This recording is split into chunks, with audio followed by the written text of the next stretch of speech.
Hey guys, and welcome back to this channel. In this video, I'll be showing you guys how you can change your cursor in Windows 11.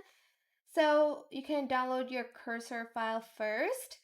There are a bunch of sites you can use to download your cursor. Just search up cursors on Google and you can find the files for it. It's super simple. But then you are going to want to go to change the mouse pointer display or speed. You can just type cursor here and press on it. Go to pointers and then I'll just select none for now. To change it, I'm just going to double click the normal select and you can browse where your file is. I just placed them in the same folder so it's easy to find. Let's do the donuts one. So for the normal select, for the normal select, I'll do normal here. There's a bunch for this one, but you can just select from these ones, I guess. So let's do,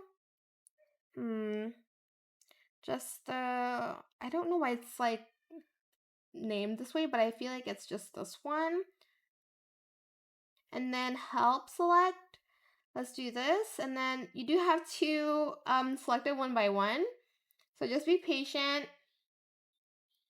And then busy, precision, text. Okay, I don't know why they have so many. Handwriting, unavailable,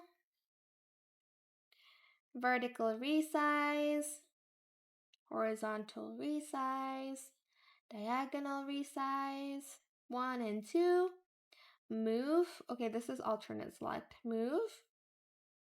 And then we have the link select, location select, person select. Okay, once you're done selecting everything, you're just going to press save as, and I'm just going to name it donut. Press OK, and as you can see, your cursor will change. But yeah, that is how you can change your cursor in Windows 11. I hope it was helpful for you guys, but that is it for this video. Don't forget to like, comment, share, and also subscribe to this channel if you haven't done that already. If you have any more questions about this video, just leave it in the comment section down below. I'll try my best to answer them all for you guys. And if you found this video helpful, please click the thanks button as well. That is it. Thank you so much for watching. Bye!